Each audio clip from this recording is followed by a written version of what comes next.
अब बात एक महिला और उसके पति के झगड़े की।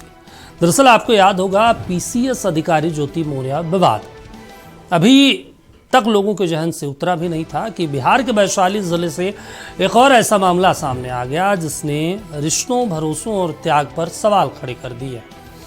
आरोप है कि एक पति ने मजदूरी कर अपनी पत्नी को पढ़ाया, नौकरी दिलाने के लिए पुश्तैनी जमीन तक बेच दिया, लेकिन सरकारी नौकरी लगते ही पत्नी ने अपने पति और बेटे दोनों से दूरी बना ली।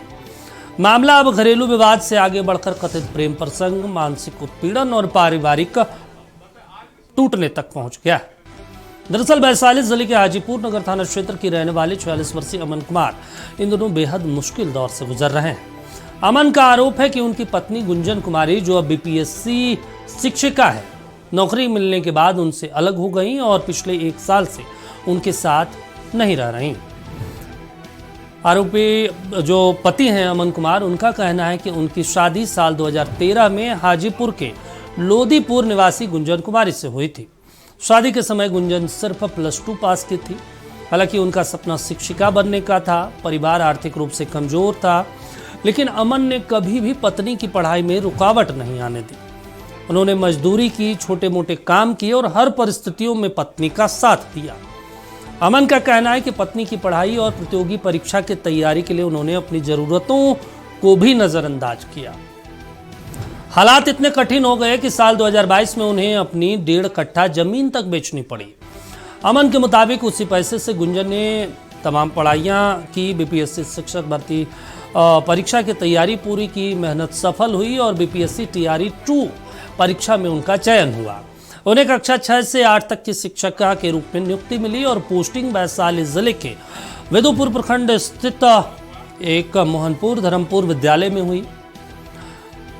अब इसको लेकर विवाद भी दरअसल सामने आ गया। अगर इसको बिंदुवार में आप समझें तो ये एक तरीके से प्यार, नौकरी और विश्वासघात की कहानी है। पति का कहना है कि जमीन बेचकर हमने पत्नी को पढ़ाया है, वो टीचर बनी, अब नौकरी मिलते ही पति और बेटे को छोड़ दिया। प्यार, नौकरी और विश्वासघात की ये कहानी। इसमें और दिलचस्प ये हो जाता है कि 10 साल के बेटे ने बयान दिया, उससे अब हड़कंप मच गया। बेटा का कहना है कि उसकी माँ कहती थी कि मामा कहो प्रेमी को, और मना करने पर मारपीट का आरोप है। पत्नी के लिए जमीन बेची, बदले में क्या मिला?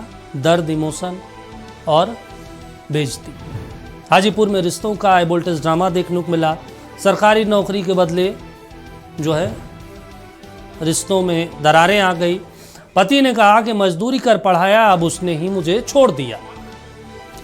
अमन का आरोप है कि नौकरी लगने के बाद पत्नी का व्यवहार पूरी तरीके से बदल गया। अमन का दावा है कि सुपौल जिले के त्रिवेणीगंज में प्रशिक्षण के दौरान गुंजन की नजदीकियां उनके पुराने कॉलेज के मित्र प्रेम प्रकाश जायवाल से बढ़ गई। अमन ने यह भी आरोप लगाया कि उनका 10 साल का बेटा आरुष अक्सर प्रेम प्रकाश अंकल के घर आने की बात कहा करता था। बच्चे के अनुसार वो कई दिनों तक घर में रुकते थे। अमन का कहना है कि जब उन्होंने इस रिश्ते का विरोध किया तो पत्नी ने उनके साथ रहने से साफ इनकार कर दिया। इसके बाद दोनों के बीच विवाद बढ़ता चला गया। अमन ने आरोप लगाया कि पिछले 1 साल से गुंजन अलग रह रही है और उल्टा उन पर ही झूठे आरोप लगाकर केस दर्ज कराया। फिलहाल वो अपने बेटे के साथ अकेले जीवन बिता रहे हैं। इस पूरे मामले में सबसे भावुक और चौंकाने वाली बात दंपत्ति के 10 वर्षीय बेटे आरुष आर्या के बयान को माना जा रहा है। बच्चे ने अपनी मां पर गंभीर आरोप लगाया है। आरुष का कहना है कि उसकी मां उसे एक व्यक्ति को जबरन मामा कहने के लिए कहते थे। जब वो ऐसा करने से मना करता था तो उसके साथ मारपीट की जाती थी। बच्चे ने यह भी कहा कि अब वो अपनी मां के साथ नहीं रहना चाहता है। इस बयान के बाद मामला और ज्यादा संवेदनशील हो गया है। वहीं महिला शिक्षिका का भी बयान आ गया। अब ये दार्शनिक बयान दिया है, तो हम महिला शिक्षिका को दार्शनिक गुंजन कुमारी कह सकते हैं। अब ये दार्शनिक नई नवेली जो गुंजन कुमारी, इन्होंने कहा कि मर्दों को लेकर कहा जाता है कि मर्द जब हार जाता है तो औरत के चरित्र पर सवाल उठाता है। शायद गुंजन कुमारी ये ज्ञान देने से पहले वो अपने 10 साल के बेटे के बयान को सुनी नहीं या फिर भूल गई, जिसमें उसके बेटे ने कहा कि जब मम्मी का प्रेमी घर पर आता है तो मम्मी कहती है तुम्हारे मामा घर पर आए हैं, इसलिए तुम बाहर खेलने के लिए चले जाओ। अब सवाल है कि जब घर पर मामा आया है तो भांजे को बाहर क्यों भेजना? आखिर ऐसा घर में मामा और जो है कथित मामा वाला रिश्ता अंदर में क्या करेगा और बच्चा बाहर क्या करेगा भाई, ये एक बड़ा सवाल है। क्योंकि उन्होंने तो दार्शनिक वाला फिलॉसफी लोगों के सामने झाड़ दिया कि भाई जब भी किसी औरत से किसी चीज़ों को नहीं बनता है तो मर्द सबसे पहला वार करता है उनके चरित्र पे। अब चरित्र कैसा है उसके बच्चे ने बता दिया मीडिया के सामने आने के बाद। अब मामला सामने आने के बाद कई सवाल भी उठने लगे हैं, क्योंकि ये प्यार, नौकरी और विश्वासघात की कहानी है। तो आपको ग्राफिक्स के जरिए समझा देते हैं कि इसका इफेक्ट सोसाइटी पे क्या पड़ता है। दरअसल रिश्तों के प्रति लोगों में भरोसा अब कम हो रहा है, इससे बच्चों पर भी मानसिक असर पड़ रहा है। सोशल मीडिया पे ट्रायल बढ़ रहे हैं, परिवार टूटने के मामले बढ़ रहे हैं, त्याग और विश्वास पर भी अब सवाल उठ रहे हैं कि भाई अगर पत्नी पढ़ना चाहती है तो हमें पढ़ाना है या नहीं, ये एक बड़ा सवाल है। क्योंकि क्या पता पढ़ने के बाद नौकरी लगे और फिर चीज़ें बदल जाए। पति पत्नी के बीच अविश्वास भी बढ़ रहा है, समाज में नकारात्मक सोच फैल रही है इससे। और सबसे महत्वपूर्ण बात कि ऐसे मामले सामने आने के बाद जो महिलाएं कामकाज है, जो कामकाजी है, जो किसी ऑफिस में काम करती है, कहीं स्कूल में काम करती है, कोई हॉस्पिटल में काम करती है, उन महिलाओं को भी ऐसे मामले सामने आने के बाद शक की नज़रों से देखा जाता है। और दूसरा, वैवाहिक विवादों का भी सार्वजनिक प्रदर्शन इससे बढ़ता है। अब इस पूरे मामले के सामने आने के बाद सोशल मीडिया पर और आम लोगों के घरों में चर्चाएं शुरू हो गई है। चर्चा यह है कि इसमें सही कौन है और गलत कौन है। कुछ लोग उस महिला को सही ठहरा रहे हैं तो कुछ लोग उसके पति को। अब कई जो महिलाएं हैं, मॉडर्न महिलाएं हैं, जो अपने आप को इस सोसाइटी में हाई प्रोफाइल कहती हैं, अपने आप को सबसे पढ़ी लिखी कहती हैं, उन महिलाओं का ये कहना है कि हर महिला को अपने तरीके से जीने का अधिकार है, किसी के साथ रहने का अधिकार है, उसको साथी चुनने का अधिकार है। ठीक है भाई, आप चुनिए, कौन मना किया। लेकिन बड़ा सवाल यह है कि उस पुरुष के अधिकार का क्या, उस बच्चे के अधिकार का क्या, उस बच्चे के भविष्य का क्या।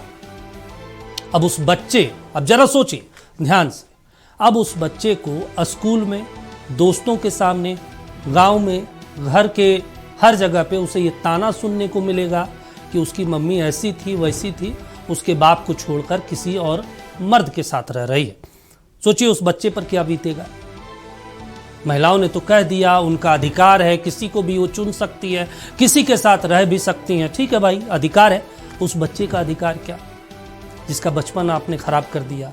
जहाँ पे भी जाएगा वो ताना सुनेगा, स्कूल में जाएगा दोस्त कहेगा देख लो तुम्हारी तो मम्मी भाग गई, किसी और के साथ रह रही है। तो सोचिए उस बच्चे के मानसिक पे क्या बीतेगा, उसके दिमाग पे क्या बीतेगा। क्या वो पढ़ पाएगा या फिर सुसाइड कर लेगा। जब वो बच्चा बड़ा होगा, उसकी शादी होगी, परिवार बसाने की बारी आएगी, तब उसके माँ के बारे में ये पूछा जाएगा, तब वो क्या जवाब देगा। आप सोचिए। एक पक्ष सोचने से बेहतर आप दोनों चीज़ों को समझिए। सिर्फ महिलाओं के अधिकारों की तो बात होती है सोसाइटी में, उस पुरुष, उस बच्चे के बारे में क्या होगा कि उसकी मम्मी ने उसके पिता को छोड़कर किसी और के साथ चली गई। यही सवाल उस पति से भी पूरा समाज पूछेगा। जब वो घर से निकलेगा तो लोग गलत नज़रों से उस पति को देखेंगे, हर कोई ताना देगा तुम्हारी बीवी तो छोड़कर तुम्हें चली गई।